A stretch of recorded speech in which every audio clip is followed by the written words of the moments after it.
Hi, welcome to study IQ. Study IQ मध्ये तुमचं खूप खूप स्वागत आहे।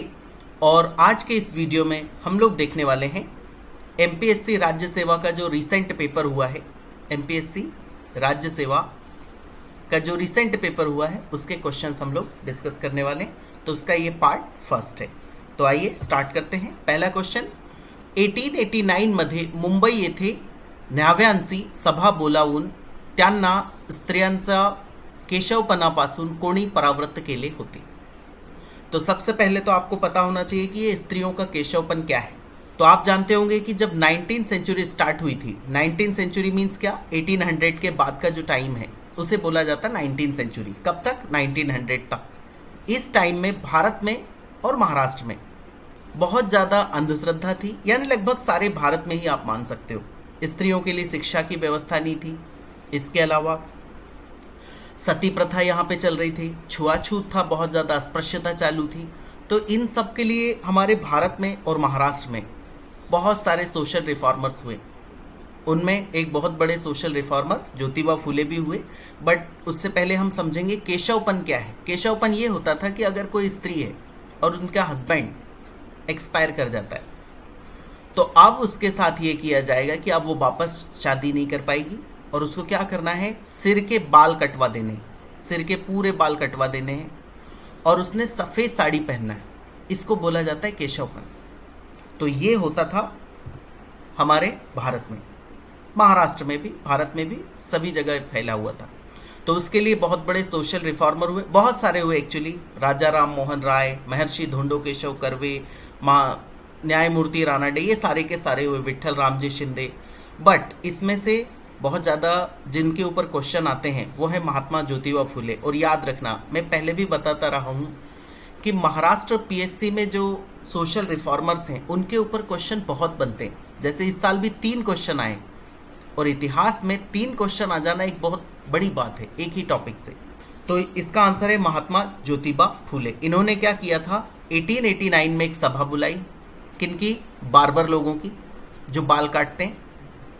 और उस सभा में उन बार्बर लोगों से कहा कि देखिए, स्त्रियों का जो केशवपन होता है, डेफिनेटली बाल कौन काटेगा? उनके ये जो बार्बर लोग हैं वही काटेंगे। तो उनकी सभा बुला के उन्हें कहा कि भाई आप ये मत करिए, ये अच्छी बात नहीं है, इनसे स्त्रियों का क्या हो रहा है, शोषण हो रहा है। तो इसका आंसर होगा क्या? महात्मा ज्योतिबा फुले। पुढचा प्रश्न बघा, प्रश्न क्रमांक 2। पुढे दिलेल्या हैदराबाद स्टेट काँग्रेसचे नेते आणि त्यांची कामे व कामाची ठिकाणे यांचा जोड्या जुळवा। अब समझना, पहली बात तो हैदराबाद के ऊपर एक क्वेश्चन हमेशा एमपीएससी में आता है। ये मैंने देखा है, नोटिस किया, क्योंकि जो हैदराबाद संस्थान था उसका मराठवाड़ा वाला जो पार्ट है वो आज हमारे महाराष्ट्र का पार्ट है। और जब उसको निजाम से मुक्त कराया गया उस क्षेत्र को, तो मराठवाड़ा के लीडर्स का और मराठवाड़ा का उसमें बहुत ज़्यादा योगदान है। जैसे लातूर, औरंगाबाद, नांदेड़, ये सारे के सारे किसके पार्ट थे? ये मराठवाड़ा के पार्ट थे। तो इसके ऊपर क्वेश्चन बनता है। अब वो ये क्वेश्चन तो पूछ चुका है रिपीटेडली बार बार कि शेवटचा निजाम कौन होता, मीर उस्मान अली, ये सभी को पता है।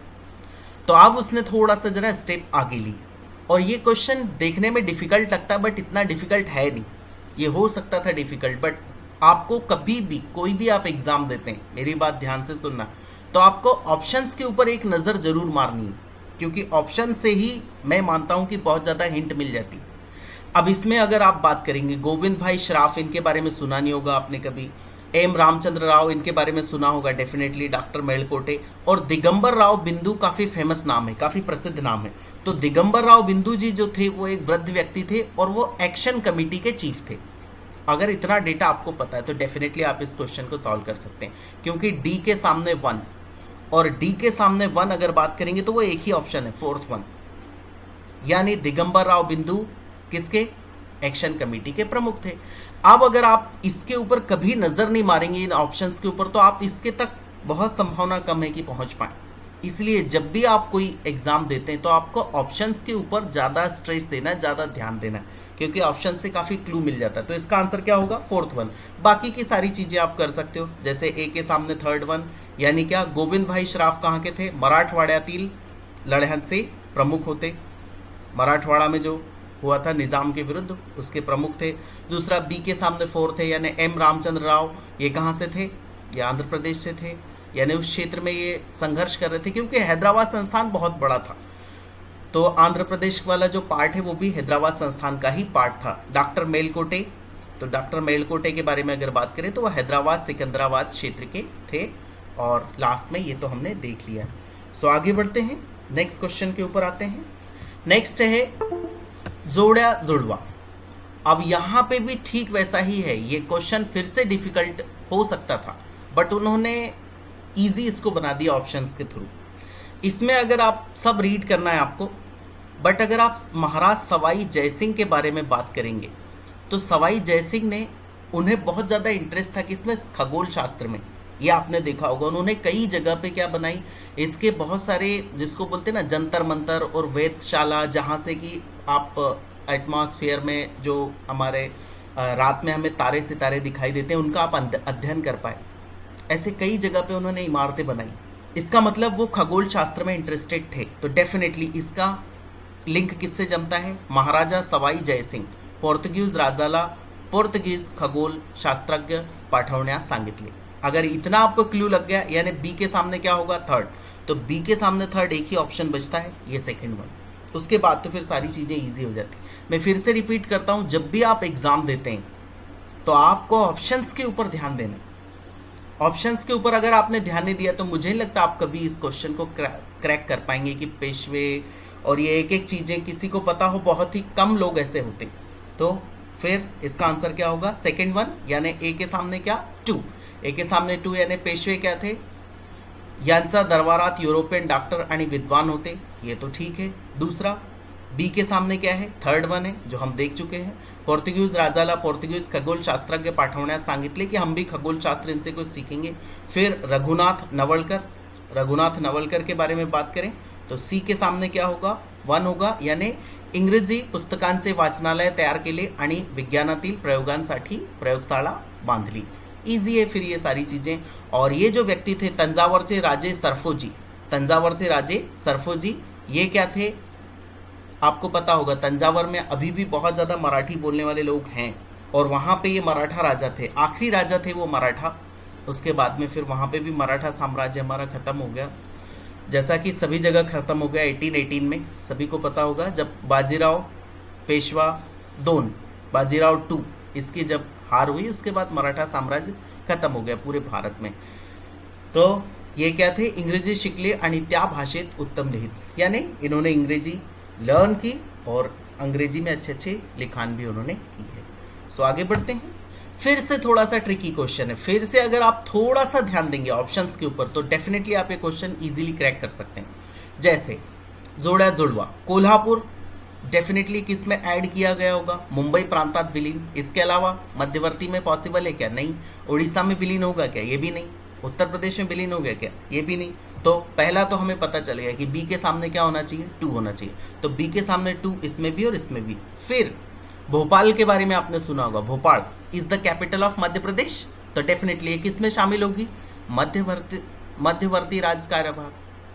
म्हणजे डीचा पुढे का 1 येणार आणि डीचा पुढे 1 हा ऑप्शन मध्ये आहे। म्हणजे आपला आन्सर काय, first A is the 1 is the right answer.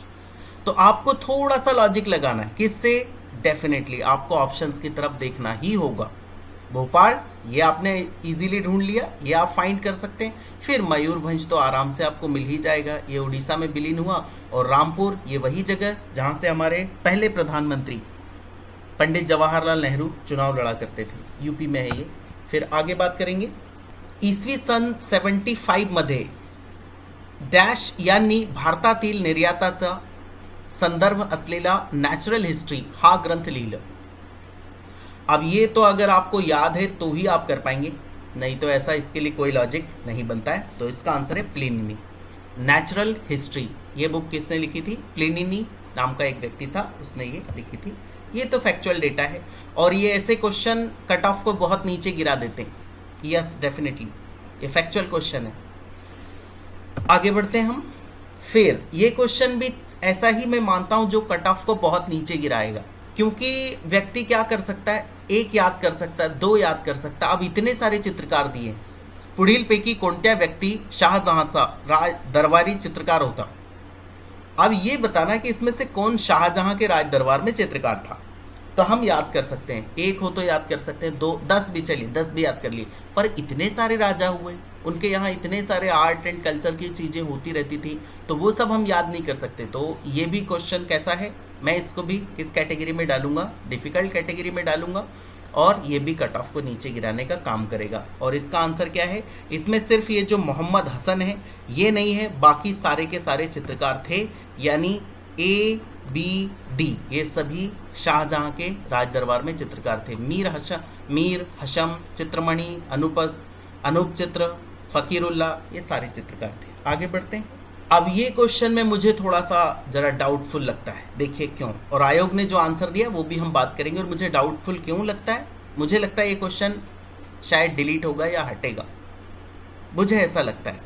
पुढील गोष्टींची कालक्रमानुसार मांडणी करा, यानी कालक्रम के अनुसार इनकी मांडणी करिए। तो पाकिस्तानचा ठराव मुस्लिम लीगने कधी ठेवलं होतं, 1940 मध्ये ठेवलं होतं, ओके, हे सगळ्यांना माहिती आहे। आणि राजाजीचे सूत्र, राजाजी म्हणजे कोणते, सी राजगोपालाचारी, ते राजाजी होते, मग त्यांनी कधी सूत्र दिले होते, 1944 मध्ये। आता इसको थोड़ी देर के लिए जरा डिले मारिए। अब शिमला परिषद की बात करें तो ये कब हुई थी, 1945 में। अब मुझे एक बात आप सोच के बताइए कि राजा जी के पहले सूत्र आएंगे ना, उसके बाद तो कांग्रेस उसको रिजेक्ट करेगी। राजाजींची योजना कांग्रेस ने फेटाळली, म्हणजे ये क्या होना चाहिए, सी पहले आना चाहिए, ए के बाद में क्या आएगा, सी आना चाहिए, सी के बाद फिर क्या आना चाहिए, बी आना चाहिए, और फिर डी आना चाहिए। बट हमारा जो आयोग है उसने ऐसा कोई ऑप्शन डाला ही नहीं कि ए के बाद में क्या आ जाए, सी आए, कहीं पे भी नहीं दिख रहा। उन्होंने सीधा ये डाला, ये पहला, ये दूसरा, ये तीसरा और ये चौथा। मुझे ये लगता है कि अगर योजना आई नहीं तो कांग्रेस उसको रिजेक्ट कैसे करेगी, पहले योजना आने तो दीजिए। इस वजह से मुझे लगता है कि इसका आंसर क्या होगा, ये क्वेश्चन डिलीट होगा। वैसे आयोग ने इसका आंसर दिया है ए बी सी डी, म्हणजे इसका पहले योजना रिजेक्ट करती कांग्रेस ने, राजाजी ने दी नहीं इससे पहले, तो कांग्रेस अंतर्यामी रही होगी भाई, इससे तो यही साबित होता है। चलिए आगे बढ़ते हैं। चुकीची जोड़ी ओळखा, इसमें चुकीची जोड़ी कौन सी है, तो ये क्वेश्चन भी ऐसा है जिसके बारे में बहुत ही कम लोगों को इन्फॉर्मेशन होगी। जैसे ये बकरों का टापू, अभी आज से पहले आपने कभी सुना भी नहीं होगा, जब एग्जाम दी तभी आपको पता चला होगा कि बकरों का टापू जैसी भी कोई चीज है, ठीक है। और ये क्वेश्चंस भी क्या करेंगे, डेफिनेटली कट ऑफ को बहुत नीचे गिराते हैं। दास्ता, ये बिल्कुल सही है, बकरों का टापू में हुआ था। सियाराम दल, इसका संबंध बिहार से है, ये भी करेक्ट है। परशुराम दल, ये जरा सा गलत है, क्योंकि परशुराम दल कहाँ से था, उत्तर प्रदेश यूपी से था। बाकी ये तो सभी दुनिया जानती है, हिंदुस्तान सोशलिस्ट रिपब्लिकन आर्मी, वो यूपी में इसकी स्थापना हुई थी, बहुत सारे क्रांतिकारियों ने की थी, भगत सिंह भी उसमें से एक व्यक्ति थे। तो ये भी करेक्ट है। इसका आंसर कौन सा होगा, ये चुकीचा आहे, कोणतं, सी ऑप्शन, शी म्हणजे थर्ड। हा आहे 1 2 3 आणि हा 4th आहे, म्हणजे third one is the wrong answer. मग पुढचा प्रश्न बघतो आपण, जोड्या जुळवा। अब देखिए ये क्वेश्चन भी मुझे लगता है कि ये भी कट ऑफ नीचे गिराने जैसा क्वेश्चन है, क्योंकि ये आपको तभी पता हो सकता है जब आपने जो हमारे वेद हैं, 4 वेद, ऋग्वेद, सामवेद, अथर्ववेद और ऋग्वेद, यजुर्वेद, सामवेद और अथर्ववेद, ये जो 4 वेद हैं, इनको आपने अंदर से स्टडी की।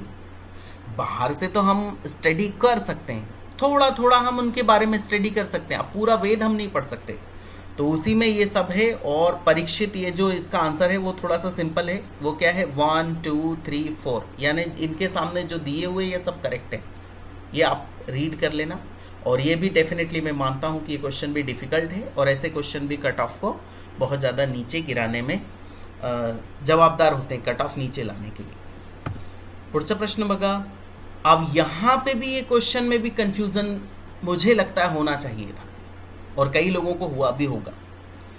देखिए आपने कितनी, 3 और 2 5 ऐसी लेडी दी है।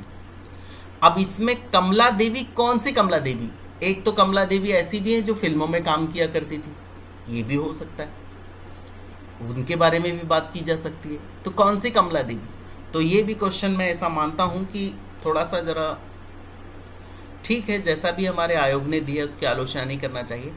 पुढीलपैकी कोणत्या स्त्रियांनी स्त्री वर्गाला स्वातंत्र्यासाठी अहिंसक लढा लढण्यास उपयुक्त केले होते, अहिंसक लड़ाई के लिए जिन्होंने स्त्रियों को आगे लेके आई। तो इसमें से सिर्फ एक ही नहीं थी, वो कौन सी थी? लक्ष्मीबाई गर्दे। अब इसमें थोड़ा सा ये लगता है कि ये इसको शायद उन्होंने कोरिलेट किया हो रानी लक्ष्मीबाई से और इस वजह से ये ऑप्शन रिजेक्ट कर दिया। बाकी ये तो सब अहिंसक लड़ाई में थी। हंसा मेहता सभी को पता है, रतनबेन मेहता ये गांधी जी के साथ में थी, ये सभी जानते हैं इनके बारे में। तो इसका आंसर है क्या? इसका आंसर है third one, A B C आणि डी, फक्त ई नाही, म्हणजे लक्ष्मीबाई गर्दे हे अहिंसक लढ्यात नव्हते, ये हिंसक में थी। चलिए आगे बढ़ते हैं। फिर अब कुछ टॉपिक ऐसे होते हैं जिनके ऊपर हमारा आयोग डेफिनेटली क्वेश्चन पूछता ही है हमेशा। जैसे एक है बाल गंगाधर तिलक। अब तिलक हमारे लिए बहुत ज़्यादा इंपॉर्टेंट टॉपिक है। जैसे कि बाबा साहब अम्बेडकर के बारे में भी क्वेश्चन वो करते हैं। आपको ध्यान रखना, आप पूरे टॉपिक यानी पूरी बुक आप कभी भी नहीं पढ़ सकते, और पढ़ पाए तो बहुत अच्छी बात है, बट हाँ कुछ टॉपिक ऐसे होते हैं जिनके ऊपर क्वेश्चन बनते ही हैं। जैसे बाल गंगाधर तिलक, अभी एमपीएससी में इनके ऊपर क्वेश्चन आने की संभावना रहेगी, मतलब रहेगी, उसमें कुछ नया है ही नहीं। तो अगर आप ये जानते हैं कि बाल गंगाधर तिलक जी ने क्या किया था, तो आप डेफिनेटली इसके आंसर की तह तक जा सकते हैं, क्योंकि ये मुकुंदास और लाला लाजपत राय और चिदम्बरम पिल्लई, इनके बारे में आप इतना जानेंगे इसकी मुझे संभावना कम ही लगती है। तो बाल गंगाधर तिलक जी ने क्या किया था, इन्होंने कहा था मुंबईचा गिरणी मालकांनी माफक दरात धोत्रे पुरवावीत अशी विनंती केली। मीन्स मुंबई के जो गिरणी मालिक थे उन्हें ये कहा कि आप जरा ठीक ठीक दर में, यानी ज़्यादा भाव मत लगाइए और सस्ते भाव में क्या करिए, आप ये जो धोती है, पहले धोती पहनते थे, पूरे भारत में ही लोग पहनते थे, अभी भी कई लोग आपको पहनते दिखते होंगे, उनसे ये विनती की थी कि आप एक ठीक ठीक दर पे लोगों को धोती बेचिए। तो ये अगर आपने इसको अचीव कर लिया तो डेफिनेटली फिर आप अचीव कर सकते हैं। बी के सामने क्या होना चाहिए? थर्ड। तो बी के सामने थर्ड एक ही ऑप्शन में बचता है, सेकंड वन। और एग्जामिनर आपसे एक्सपेक्ट करता है कि बाल गंगाधर तिलक के बारे में आपको पता होगा, होना भी चाहिए, क्योंकि वो महाराष्ट्र की नहीं बल्कि पूरे भारत की बहुत बड़ी पर्सनालिटी थे जिस समय वो थे उस समय। तो इसका आंसर तो ये हो गया। अब आंसर तो मिल गया। और उसके बाद अगर बात करें तो लाला लाजपत राय जी ने एक आंदोलन चलवाया था, और वो क्या? परदेशातील साखरेचा वापरा विरोधात स्वदेशी चळवळ, यानी विदेश से जो इंपोर्ट की जा रही थी शक्कर, उसके अगेंस्ट उन्होंने स्वदेशी शक्कर उपयोग करो ऐसे आंदोलन चलाया था। तो ये फिर आसान है। और मुकुंदास ये एक बंगाली कवि थे जिन्होंने देशभक्ति पर कई कविताएं लिखी, देशभक्ति पर गीते लिखे। डेफिनेटली फिर लास्ट बचता है क्या? चिदम्बरम पिल्लई स्वदेशी स्टीम नेविगेशन कंपनी से ये रिलेटेड हैं। आगे बढ़ते हैं। पुढील वाक्यात पुढीलपैकी कोणाचे वर्णन केले आहे? अब ये दूसरा क्वेश्चन है, किसके ऊपर? सोशल रिफॉर्मर के ऊपर।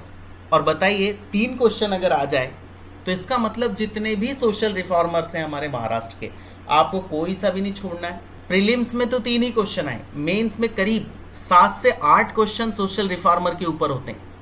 Yes, 7 to 8 questions. आप रिसेंट पेपर उठा के देखिए, प्रीवियस ईयर क्वेश्चन पेपर देखिए। सो इनके बारे में बात करते हैं। ते सातारा जिल्ह्यातील काळे गावचे होते, त्यांचे शिक्षण 4वी पर्यंत झाले होते।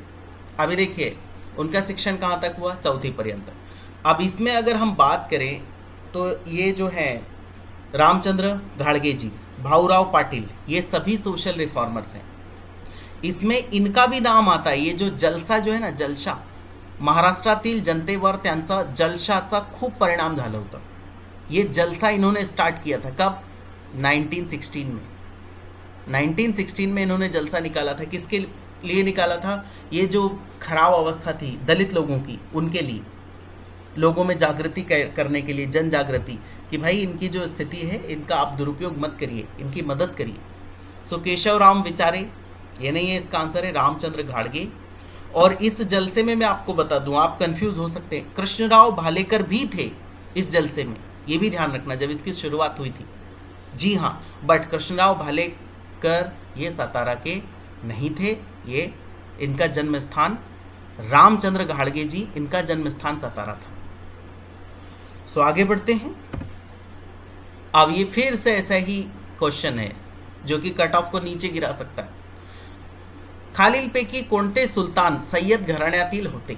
सैयद घराने का कौन सा सुल्तान इसमें से था? तो ये चारों के चारों सैयद घराने के। अब व्यक्ति एक याद रख सकता है, दो याद रख सकता है, तीन याद रख सकता है, बट चारों के चारों याद रखना है। बट फिर भी हमारे आयोग ने क्वेश्चन पूछा है तो आपको आंसर करना है। तो ये इसका क्रम भी आपको पता होना चाहिए। एक बार क्रम पूछा गया था, गुल खिले तो सांस लो, ये छोटी सी ट्रिक है जो सभी लोग जानते होंगे। सबसे पहले गुलाम वंश, फिर खिलजी, फिर तुगलक, फिर सैयद और फिर लोधी। और लोधी के बाद भी कौन आ गया?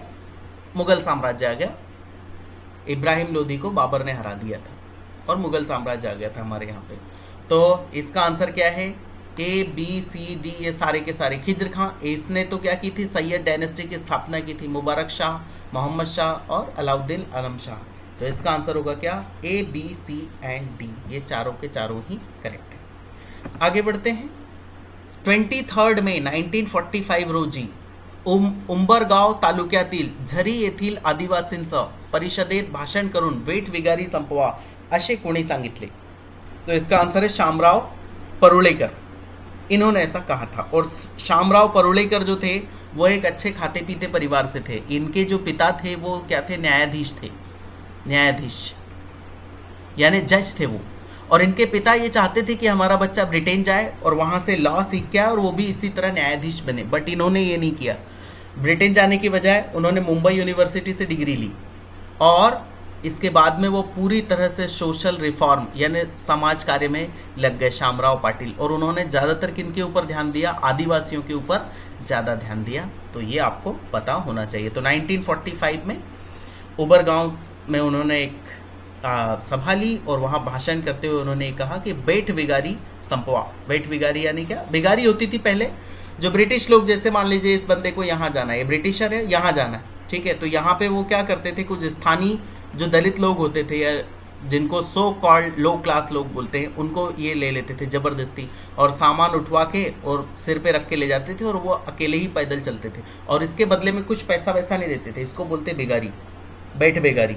अभी आज का बेगारी नहीं, आज का बेगारी तो उन्हें पैसे मिलते हैं, ठीक है। तो इसका आंसर है क्या? शामराव परुलेकर। मग पुढचा प्रश्न बघा, पुढील राज्य काय होती? ये जो दिए हुए राज्य हैं ये क्या थे? तो सिंपल सी बात है, ये अगर आपने पढ़ा होगा तो ही आपको आएगा, नहीं तो नहीं आने की कोई संभावना ही नहीं, कोई वजह नहीं बनती। तो माळवा, अर्जुनयान, योधे, मद्रक, अभेर, प्रजुर, सारे के सारे ये नाम जो दिए इनके बारे में ये है कि ये है समुद्रगुप्ताला शरण गेलेली टोळींची राज्य। समुद्रगुप्त आपने सुना होगा नाम। इसे क्या कहा जाता है? भारत का नेपोलियन कहा जाता है समुद्रगुप्त को। इसने एक भी युद्ध नहीं हारा। अब जब आप उधर से लड़ते आ रहे, इधर से लड़ते आ रहे, ठीक है, सबको हराते हुए आ रहे, अब आगे वाला बंदा देख रहा है, क्या करेंगे? देख लेंगे कि भाई ये बहुत ही पावरफुल है, चलिए हम आपकी शरण में जाते हैं। तो ये जो राज्य हैं ये क्या चले गए थे? आत्मसमर्पण कर दिया थे इन्होंने। किसके सामने? समुद्रगुप्त के सामने। तो इसका आंसर होगा क्या? समुद्रगुप्ताला शरण गेलेली टोळींचे राज्य। पुढे जाणार आता आपण, और ये तो एकदम ही फैक्चुअल क्वेश्चन है कि कौन सी नदी के किनारे पे कौन सा शहर है। तो अगर आपने पढ़ा होगा और इतने सारे शहर आपको नाम याद होंगे तो ही आप कर सकते हैं, नहीं तो हाँ थोड़ा सा डिफिकल्ट क्वेश्चन है ये। पहले इसको देख लेना आप, इसमें एक्सप्लेनेशन जैसा कुछ भी नहीं है। ए के सामने 4 है, ए के सामने 4 यानी पेरिस का किसके किनारे पे? सिन नदी के किनारे पे। फिर बी के सामने 2 है, जेनेवा किसके किनारे पे? हॉर्न नदी के किनारे पे। सी के सामने 1 है, सी के सामने 1 यानी राइन नदी के किनारे पे बान शहर है। कीव, कीव किसके सामने, कौन से नदी के किनारे पे? निपर नदी के किनारे। तो इसको आप देख सकते हैं खुद से भी। चलिए आगे बढ़ते हैं। फिर ये भी एकदम फैक्चुअल क्वेश्चन है। खालील शास्त्रज्ञांनी दिलेल्या इष्टतम संख्येचा व्याख्याशी संदर्भित शास्त्रज्ञाचा जोड्या लाव। यानी अगर कम जनसंख्या रहेगी, ठीक ठीक जनसंख्या रहेगी, इष्टतम जनसंख्या का मतलब क्या? कम या ज़्यादा नहीं, जितनी चाहिए उतनी। जैसे समझना, ऐसा नहीं होना चाहिए कि भारत की जनसंख्या अभी कितनी है? 121 करोड़ है, ठीक है, बट अगर ऐसा हो जाए कि भारत की जनसंख्या अचानक 1 करोड़ हो जाए तो ये दोनों ही गलत कंडीशन है। ये भी गलत है, ये भी गलत है। जितनी चाहिए, जैसे तकरीबन 40 करोड़ होनी चाहिए और 40 करोड़ जनसंख्या है तो इसको बोलेंगे इष्टतम जनसंख्या, यानी ना तो ज़्यादा ना ही कम, इसे बोला जाता है इष्टतम जनसंख्या, लोक संख्या। तो इसके संबंध में कई लोगों ने ये दिया हुआ है, इनको आप देख सकते हैं कि बॉल्डिंग ने क्या कहा और डाल्टन और पीटरसन और कार्ल सैंडर्स, ये तो आपको याद ही करना होगा। और क्योंकि ये नाम से रिलेटेड है, हालांकि मैं आपको बता भी सकता हूँ थोड़ा बहुत, बट इतना ज़्यादा एक्सप्लेनेशन उसमें है नहीं, ये मेमोराइज करना है। बॉल्डिंग ने कहा राहणीमानाचा दर्जा ऊंचा होते, यानी आपके जो रहने का तरीका है उसका दर्जा ऊंचा होगा, डेफिनेटली है। अभी भारत की जनसंख्या इतनी है, कई लोगों तक रिसोर्सेस अवेलेबल नहीं है, बट हाँ अगर इष्टतम जनसंख्या हो तो रिसोर्सेस रहेंगे। तो ये सारा का सारा आप देख सकते हो, ये सब इनमें समझ सकते हो। आगे बढ़ते हैं, और ये भी फॅक्च्युअल डेटा है। खालील कोणत्या जिल्ह्यांची लोकसंख्या घनता आणि लिंग गुणोत्तर जनगणना 2011 प्रमाणे बरोबर आहे? एकदम ये तो फैक्चुअल डेटा है कि ठाणे की घनता यानी क्या डेंसिटी, और लिंग गुणोत्तर यानी क्या सेक्स रेशो, इनके बारे में बात की, तो इसमें से कौन सा बरोबर है? तो इसका आंसर है क्या, बी और सी, बाकी का सब गलत है। नांदेड़ की डेंसिटी कितनी, पॉपुलेशन डेंसिटी 319, सेक्स रेशो 943, और औरंगाबाद की 366, सेक्स रेशो 920। चलिए आगे बढ़ते हैं। अब यहाँ पे इसको समझना, ये ज्योग्राफी का क्वेश्चन है, थोड़ा सा इंपॉर्टेंट क्वेश्चन है। भारतामध्ये मौसमी वारे वाहण्यासाठी कोणती स्थिति कारणीभूत आहे? यानी हमारे यहाँ पे जो मौसम की हवा आती है, जो मानसून आता है, उस हवा के लिए कौन कौन से कारण जवाबदार हैं? तो पहली चीज तो भूखंडाचा विस्तृत भाग, ये तो सभी को पता है, इतना बड़ा भूखंड है तो कहीं पे ज़्यादा हवा आ जाएगी, बारिश आ जाएगी, कहीं पे कम आती है, जैसे डेजर्ट में बारिश नहीं आती, कहीं पे रेन शेडो जोन है, इतना बड़ा देश है तो डेफिनेटली ये तो होगा ही। भारताचा तिन्ही बाजू असलेला समुद्र, ये भी जवाबदार है हमारे यहाँ पे बारिश के लिए, मौसम के लिए। यहाँ पे आपको पता होगा ये अरबी सागर है, यानी अरब सागर, ये है बे ऑफ बंगाल, उसके बाद में यहाँ पे है इंडियन ओशन, ये श्रीलंका है, और ये हमारे भारत का नीचे का पार्ट है, तो ये भी उसके लिए जवाबदार है। फिर 30 डिग्री ते 40 डिग्री अक्षांशाचा पट्ट्यात जेट प्रवाहाचे अस्तित्व, डेफिनेटली जो जेट प्रवाह होता है इसके ऊपर लंबा डिस्क्रिप्शन देना होगा, तभी आप इसको ज़्यादा डिटेल में समझ सकते हैं। तो अभी शॉर्ट में समझ लीजिए, 30 डिग्री से 40 डिग्री के बीच में ऊपर, एकदम ऊपर होता है जेट प्रवाह। आपको पता होना चाहिए जो तिब्बत का प्लेटू है वहाँ पे इतनी ठंड क्यों होती, क्योंकि वहाँ पे जेट प्रवाह होता है, ये उसका सबसे बड़ा कारण है, हाइट पे हो। जो साइबेरिया से ठंडी हवाएं आती है वो तिब्बत के प्लेटू तक आ जाती हैं, तो ये उसके लिए तीनों कारण जवाबदार हैं। तो इसका आंसर क्या होगा, ए बी सी, 3 ही बरोबर आहे। पुढचा प्रश्न बघा, नंदुरबार जिल्ह्यातील तालुक्यांचा उत्तरेकडून दक्षिणेकडे अशा योग्य क्रम ओळखा, यानी उत्तर से दक्षिण की तरफ आपको योग्य क्रम बताना है। तो आपको पता होना चाहिए नंदुरबार जिले का मैप कुछ इस तरह से है, ऐसे है, फिर यहाँ पे थोड़ा सा बनता है, फिर इस तरह से बन जाता है। तो यहाँ पे आपको ये तहसीलें देखने को मिलेंगी। तो इसमें सबसे ऊपर यहाँ पे आपको मिलती है धड़गांव, और यहाँ पे ताड़ोदा, और लास्ट में यहाँ पे नंदुरबार जो डिस्ट्रिक्ट है वो देखने को मिलती है। ये उसने अचानक एग्जाम में पूछा है, ऐसा नहीं है, क्योंकि वो उत्तर से दक्षिण जमाने के लिए एक क्वेश्चन पूछता ही है, और ये नंदुरबार जिला काफ़ी न्यूज़ में भी था, इस वजह से इस पर क्वेश्चन आया। चलिए आगे बढ़ते हैं। फिर ये तो एकदम ही ईजी क्वेश्चन था, इसमें गलती की तो कोई पॉसिबिलिटी नहीं बनती है अगर आपने थोड़ी सी भी अभ्यास किया है तो। सिंधु नदी कहाँ से निकलती है? तिब्बत के मानसरोवर झील के पास से निकलती है, सभी लोग जानते हैं इसके बारे में। तापी नदी ये मध्य प्रदेश के कहाँ से निकलती है? मध्य प्रदेश के बैतूल जिले के मुलताई से निकलती है। बैतूल जिल्ह्यातील सातपुडा पर्वत रांगेतून उगम पावते। और नर्मदा नदी अमरकंटक से निकलती, दुनिया जानती है। मध्य प्रदेशातून अमरकंटक टेकड्यामध्ये उगम पावते। मध्य प्रदेश में ये दोनों ही, यानी ताप्ती और नर्मदा, ये दोनों ही कहाँ से निकलती है? मध्य प्रदेश से। और कावेरी कहाँ से निकलती है? ये कर्नाटक के कुर्ग जिले से निकलती है। ठीक है, इसमें थोड़ा सा जरा प्रिंटिंग टाइपिंग एरर हुई है, यहाँ पे 5th वन भी आ जाएगा। ये कहाँ से निकलती है? कर्नाटक के कुर्ग जिले से निकलती। कौन सी? कावेरी। तो इसका आंसर होगा कौन सा? यहाँ पे 5th वाला भी है, यहाँ पे इसको लिख लेना आप, कर्नाटक के कुर्ग या ब्रह्मगिरी की पहाड़ियों से, ब्रह्मगिरी की पहाड़ियाँ, ठीक है, यहाँ से निकलती है। तो ये हो जाएगा कावेरी, यानी डी के सामने क्या होगा? 5th होगा। ये रहा डी के सामने 5th। सिंधु, ये मानसरोवर झील से निकल जाएगी सिंधु। तो आप आसानी से इसको आइडेंटिफाई कर सकते हैं। तो आपको मेमोराइज ही करना है, इसमें कुछ नया नहीं। चलिए आगे बढ़ते हैं। फिर ये क्वेश्चन थोड़ा सा डिफिकल्ट हो सकता था, बट ये भी इजी क्यों हो गया उसका रीजन समझते हैं। धारवाड़ खड़क श्रेणी आणि विभाग। अब इसमें समझो चैंपियन श्रेणी क्यों प्रसिद्ध है, आपको पता होना चाहिए। चैंपियन श्रेणी में एक ही जगह हमारे यहाँ पे, वो कोलार है। कोलार क्यों प्रसिद्ध है, दुनिया जानती है वहाँ पे सोने की खदान है, भारत की एकमात्र गोल्ड माइन कहाँ पे है, कोलार। और ये अगर आपने आइडेंटिफाई कर लिया, जो कि आसान है, एक ही जगह, तो ये तो आपको पता होना चाहिए कि चैंपियन श्रेणी से क्या निकलती, कोलार जो सोने की खदान है, ये आपको यहाँ पे मिलेगी। तो ए के सामने थर्ड और ए के सामने थर्ड में एक ही ऑप्शन बचता है, फर्स्ट वाला। तो इसका आंसर क्या होगा, ये वाला। फिर बाकी के तो सब सेकेंडरी हो जाते हैं। देखिए मैं फिर से रिपीट करूंगा, जब भी आप एग्जाम देते हैं आपको ऑप्शंस की तरफ जाना है। अगर आप ऑप्शंस नहीं देखेंगे, अगर आप सोचते हैं पहला ही आपने देखा और फिर समझा रहे चैंपियन श्रेणी, सॉरी चिल्पी श्रेणी, रियलो और ये सब तो हमें पता नहीं, तो आप कभी भी फिर उसको क्रैक नहीं कर पाएंगे। हाँ, आपको ऑप्शंस पूरे रीड करना। तो ए के सामने थर्ड वन ये कोलार हो गया, बी के सामने फोर्थ वन चिल्पी श्रेणी, बालाघाट जबलपुर, ये सभी को पता है, बालाघाट जबलपुर। मैग्नीज इससे मिलता है, बालाघाट को क्या कहा जाता है, मैग्नीज नगरी भी कहते हैं मध्य प्रदेश की। और ये हमारे महाराष्ट्र से इसकी बॉर्डर टच होती है, बालाघाट जिले की, और छत्तीसगढ़ से भी होती है। नक्सल प्रभावित है ये, थोड़ा सा आजकल नक्सलियों का प्रभाव कम हुआ है वैसे तो इसका आंसर ये हो जाएगा। आगे बढ़ते हैं, बाकी का आप देख लेना।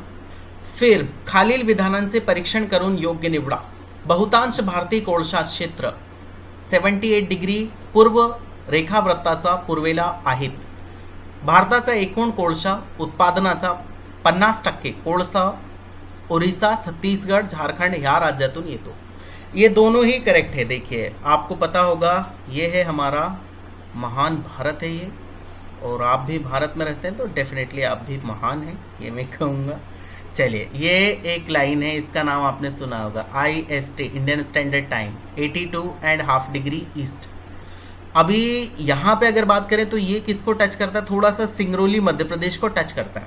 उसके बाद में इधर अगर आप जाएंगे तो इधर ही आपको उड़ीसा मिलेगा, इसके इधर ही आपको क्या मिलेगा, छत्तीसगढ़ मिलेगा, इस लाइन के इधर झारखंड भी इधर ही मिलेगा। और आपको पता है ये तीनों ही राज्यों में कोयला बहुत मिलता है, जिसमें उड़ीसा में तो बहुत ज़्यादा कोयला होता है। तो 78 डिग्री से इधर तो हो ही गया, ये तो पहला वाला तो एकदम करेक्ट है, क्योंकि वो टाइम लाइन से भी इधर है, 82.5 डिग्री से भी इधर है, तो 78 डिग्री से भी इधर होगा ही। फिर ये भी बिल्कुल करेक्ट है, बी वाला भी। तो इसके आंसर क्या होंगे, ए आणि बी दोन्ही बरोबर आहे। ए बरोबर, बी चूक, हा चुकीचा आहे, हा पण चुकीचा आहे, हा पण चुकीचा आहे। Option A is absolute 1 is absolutely correct, A आणि बी। आता पुढे जाणार आपण, पुढचा प्रश्न बघा, पुढील विधाने विचारात घ्या। कळप्पा खडक श्रेणी ही पैनगंगा आणि गोदावरी नदी खोऱ्यात आढळते। कळप्पा, आणि याचा उत्तर आहे का, हे जे तीनही आहे ते तीनही बरोबर आहे। कळप्पा खडक श्रेणी, पेनगंगा, गोदावरी खोरा सगळ्यांना माहिती असेल, ये सभी को मालूम होना चाहिए। बेनगंगा, पेनगंगा और दोनों मिल जाती तो प्राणहिता, और प्राणहिता फिर गोदावरी में मिल जाती है, उस जगह पे आपको कड़प्पा खड़क श्रेणी ही मिलेगी। फिर धारवाड़ खड़क श्रेणी मध्ये लोह खनिज मैग्नीज सापड़ते, ये भी अपन ने देख लिया। धारवाड़ कहाँ पे, जो बालाघाट के बारे में मैं बात कर रहा था, जिससे हमारा महाराष्ट्र टच करता है, वहाँ पे आपको धारवाड़ क्रम की चट्टानें मिलेंगी। फिर गोंडवाना खड़क श्रेणीमध्ये दगडी कोळसा मुबलक प्रमाणात आढळतो, ये बिल्कुल करेक्ट है। गोंडवाना भारत का जो नीचे का हिस्सा है वो क्या है, गोंडवाना का हिस्सा था, गोंडवाना लैंड। इसके बारे में आपने पढ़ा होगा, ऊपर चला गया वो अंगारा लैंड, जो नीचे आ गया वो गोंडवाना लैंड। तो ये गोंडवाना लैंड में ही आपको मिलेगा क्या, जो कोळसा है यानी जो कोल है वो ज़्यादा यहाँ पर मिलता है। आगे बात करते हैं, तो इसका आंसर होगा क्या, ए बी सी तीन ही बरोबर आहे। पुढचा प्रश्न बघा, चिनूक के बारे में बात की गई। चिनूक वाऱ्या संदर्भातील कोणती विधाने बरोबर नाहीत, बरोबर नाहीत बघून घ्या। तो ये हे वारे रॉकी पर्वतावरून वाहतात, ये बिल्कुल करेक्ट है। रॉकी पर्वत है ऐसा बहुत बड़ा सा, और ये नॉर्थ अमेरिका में बहती है ये चिनूक, ठीक है, और इसके ऊपर से ऐसे निकलती है इसके ऊपर से, तो ये जो हवा होती है ये पर्वत उसको गर्म कर देता है। हे वारे स्थानिक प्रकार से आहे, बिल्कुल ये स्थानिक प्रकार का है। ये कहाँ पे बहती है, ये कनाडा और दूसरा USA United states of America, और इसी के नाम पे आपने ये भी सुना होगा चिनूक हेलीकॉप्टर, ये अमेरिका ने इसी के नाम पे बनाया। भारत ने चिनूक हेलीकॉप्टर लिया है अमेरिका से। तो ये दोनों ही करेक्ट है। हे वारे स्थानिक प्रकार से आहे, ये भी करेक्ट है, बट ये गलत है। हे वारे अल्पस पर्वता दक्षिण बाजूवरून वर चढ़तात, ये हा चुकीचा आहे, कारण अल्पस पर्वत आपको यूरोप में मिलेगा, जहाँ पे ये देखिए ध्यान दो, ये है हमारा भारत। ठीक है, थोड़ा सा ध्यान दे दीजिए, थोड़ा सा फटाफट मैं मैप बनाता हूँ। इसको मान लीजिए भारत है। इधर यहाँ पे अगर आप आएंगे तो यहाँ पे ये पाकिस्तान है, और ये इधर अगर हम आगे आएंगे बहुत आगे तो यहाँ पे इधर नीचे मिलता है क्या, ये अफ्रीका वाला हिस्सा है, ये अफ्रीका है, और ये है यूरोप यहाँ पे, और ये नॉर्थ अमेरिका इधर, और इधर क्या है साउथ अमेरिका, इधर नीचे ऑस्ट्रेलिया मिल जाता है। तो यहाँ पे वो बहती है, और ये यूरोप में आपको देखने को मिलता है आल्प्स पर्वत, और यहीं पे आपको राइन नदी भी देखने को मिलती है। तो ये यहाँ तो आएगा ही नहीं, इसका मतलब ये नीचे के ये दोनों हैं, ये चुकीचे आहे। कौन कौन से, सी आणि डी दोन्ही चुकीचे आहे। मग याचा उत्तर कोणता आहे, फोर्थ, सी आणि डी, हे एकदम दोनों बरोबर आहे। So this is the end of the video. खूप खूप धन्यवाद। शेवटी जय हिंद, जय महाराष्ट्र।